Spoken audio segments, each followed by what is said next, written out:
Hello story lovers, welcome to Jabulamma కథలు. ఈరోజు నేను చెప్పబోయే కథ శిక్ష. తల్లి తను చనిపోతూ కొడుకు వేసిన శిక్ష. అనసూయమ్మ రాఘవయ్య గారికి లేక పుట్టినవాడే హేమంత్.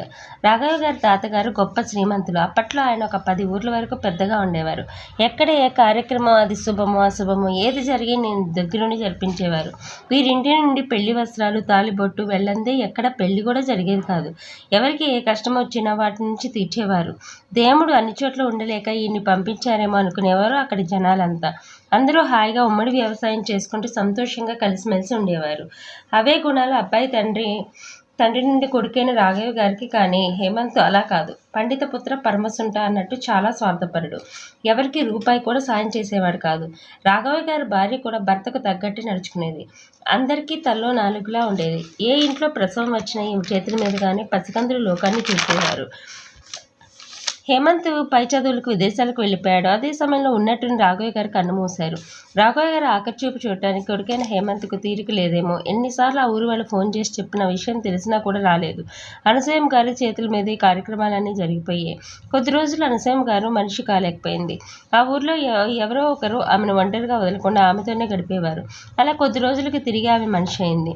రాఘవయ్య గారు పోయారని బాధలో ఉన్న ఆమెకు తండ్రి చనిపోయినా కొడుకు రాలేదని ఆమె మనసు వికలమైపోయింది. ఆ ఊర్లోనే ఉంటూ మునసబు గారి కొడుకైన అమెరికాలో తన కొడుకు కూడా పనిచేసే చోట ఉద్యోగం చేసేవాడు. అతని ద్వారా కొడుక్కి పెళ్ళయిందని, 2 పిల్లలని తెలిసింది. అంతేకాకుండా తను పూర్తిగా మారిపోయాడని, చాలా స్వార్థపరుడని, చెడు వ్యసనాలకు బానిసయ్యాడని తెలిసి చాలా బాధపడింది. ఇలా సంవత్సరాలు గడిచిపోతున్నాయి. అనసూయమ్మ గారు రాఘవయ్య గారు లేరు అనే లోటు తెలియకుండా ఆయన అడుగుజాడలోనే నడుస్తూ మామగారికి మచ్చ రానియకుండా ఆ ఊరే కాకుండా చుట్టుపక్కల దాదాపు 100 ఊర్ల వరకు అందరి బాగోగులు చూసేవారు.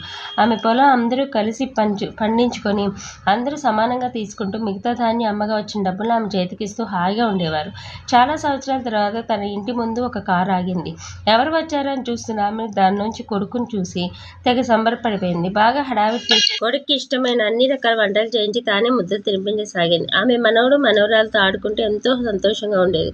ఒకరోజు ఆమె ఒడిలో కొడుకు పడుకుని, అమ్మ నువ్వు మాతో అమెరికా వచ్చే, నేను వచ్చేస్తే ఈ ఇల్లు పొలాలన్నీ ఏమైపోతాయిరా, నువ్వు మాతో వచ్చే కాదు, నాన్న ఇక్కడ మన మీద ఎంతోమంది ఆధారపడి ఉన్నారు, వారికి అన్యాయం చేయలేరు, నువ్వు కూడా ఇక్కడ ఉండు, అందరి బాగోగులు చూసుకుంటూ తాతకి తండ్రికి మంచి పేరు తీసుకురా అన్న మాటను కొట్టిపడేస్తూ ఇక్కడ ఏముంది అన్న మాటలకు ఆమె చూసిన చూపుకు ఒక్కసారి భయపడిపోయాడు.